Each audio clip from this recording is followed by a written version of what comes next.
Caros irmãos e irmãs em Cristo Jesus, a palavra de Deus que nos é dirigida nesse 24º domingo do tempo comum, ela é aquilo que nós chamamos de uma clareza meridiana, ou seja, de uma claridade da luz do dia.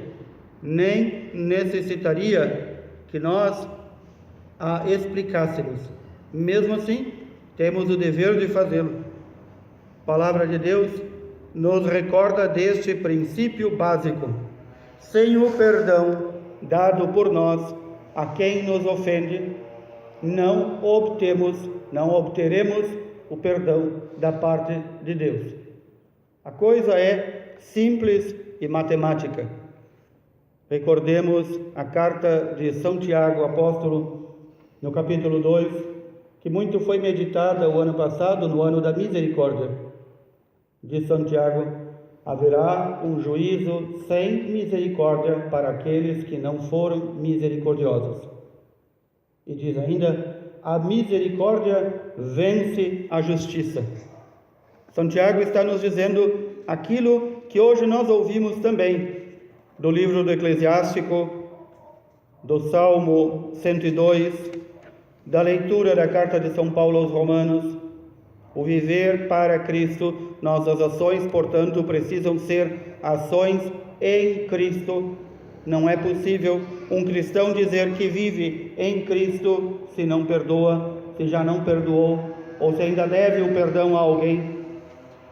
Também a palavra de Deus, como nos é trazida e manifestada por São Mateus, as palavras do próprio Cristo Senhor nos dizem, por meio desta parábola: o reino dos céus, o Pai que está nos céus, é como este patrão, que perdoou aquela enorme dívida por misericórdia, por compaixão. Nós ouvimos esta palavra pelo menos 4 vezes até agora nas leituras da Sagrada Escritura.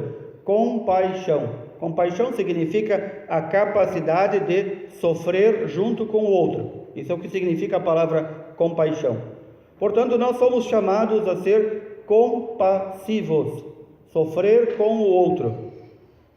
Não é fazer o outro sofrer. E aqui nos recordamos que, via de regra, de modo geral, os seres humanos fazem o mal por apenas um motivo: por ignorância. Deste modo, nenhum ser humano escapa. Todos nós somos ignorantes. Assim, naquela acepção mais comum que usamos: fulano é um ignorante. Nós somos todos ignorantes, porque nós não conhecemos o todo e acabamos julgando e julgando mal. Acabamos emitindo nossos juízos, fazendo as nossas práticas e fazendo mal, porque não conhecemos, ou porque também muitas vezes não nos chega ao conhecimento o todo que nos cerca. E então, se eu erro, se tu erras, por que não perdoar aquele que erra? Por que não pensar que ele também está movido pela ignorância ou por suas paixões, que também são frutos da ignorância? Assim é mais fácil entender quando o outro erra. É esta lógica que o Pai do céu usa para conosco.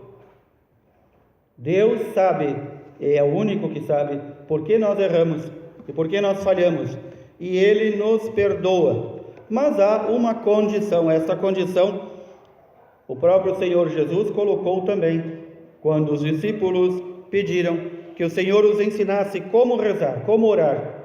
Ele nos deu uma única oração, o Pai Nosso, e no cerne do Pai Nosso está lá: que o Pai nos perdoe na mesma medida com que nós perdoarmos os outros.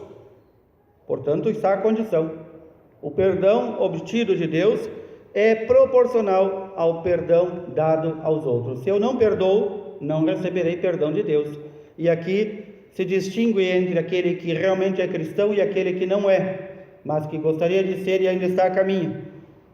Nós vemos muitas vezes, especialmente na nossa cultura gaúcha, já que estamos aqui já às vésperas da Semana Farroupilha, a nossa cultura gaúcha tão orgulhosa de si, que diz: eu não levo desaforo para casa. Pois então saiba que tu não é cristão. Eu não levo desaforo para casa. aquele cristão de nariz empinado, aquele cristão que acha que é melhor que os outros, que está mais à frente, este cuidado, no dia do juízo, talvez não encontre a misericórdia, porque não soube perdoar e não soube relevar a ignorância dos outros.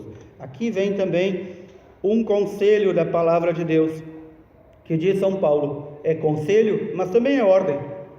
Em tudo o que nós fazemos, em tudo o que façamos, viver ou morrer, vivamos ou morramos para Cristo, para o Senhor.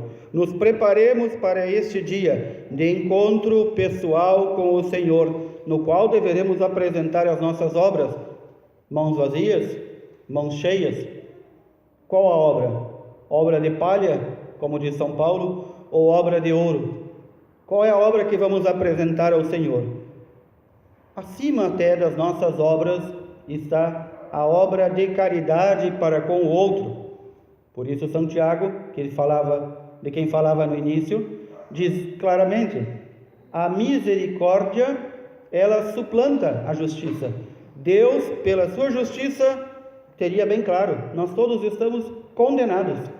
Não há ser humano que se salve, mas Deus, por sua misericórdia, e pela misericórdia que nós empregamos para com os outros, consegue a graça de nos salvar. Aqui vem o exercício da salvação, que o Senhor conquistou para nós com sua morte na cruz, mas nós temos que dar a nossa adesão, ou seja, temos que fazer a nossa parte e dizer, sim, eu quero ser salvo, eu quero habitar naquela morada que o Senhor preparou para mim no céu, e para isso tenho que conformar a minha vida, viver e morrer em Cristo, não receber o batismo e viver como um pagão.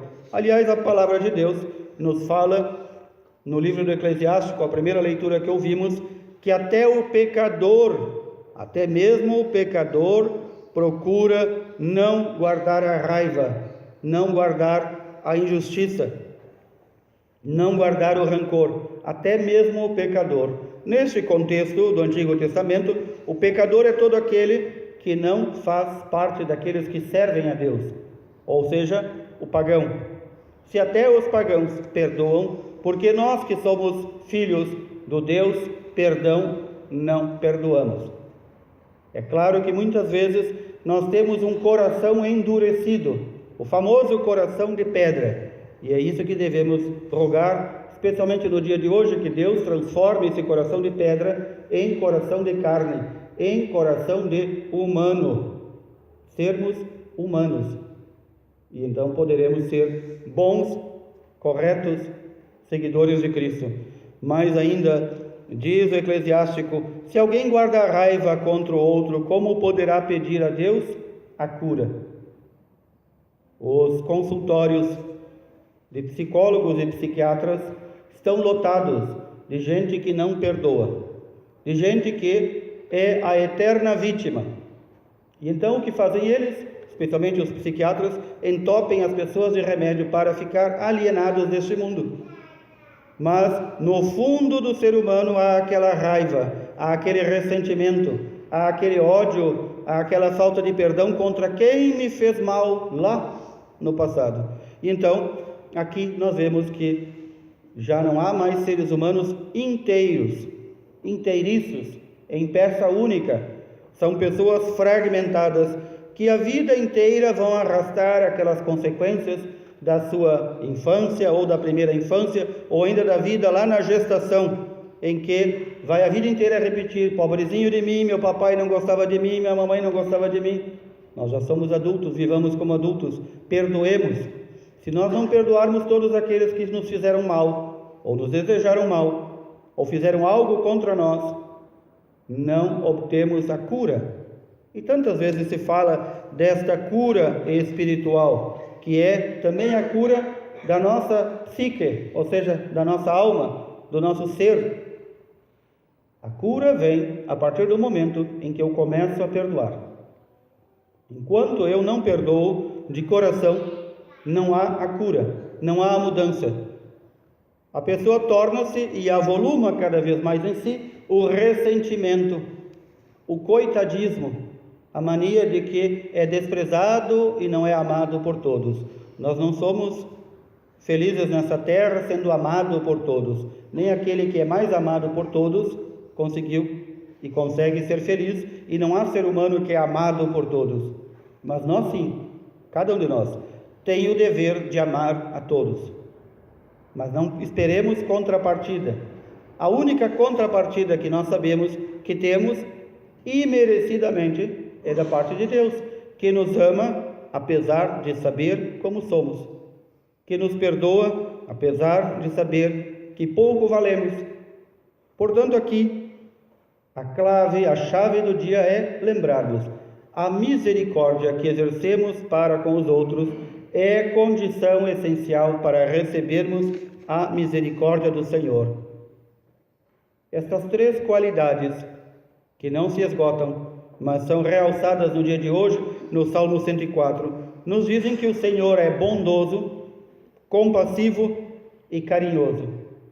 Quem de nós, ao partir desta vida, poderia ter a certeza de ouvir daqueles que conheceu: o fulano, a fulana é bondoso, foi compassivo, foi carinhoso.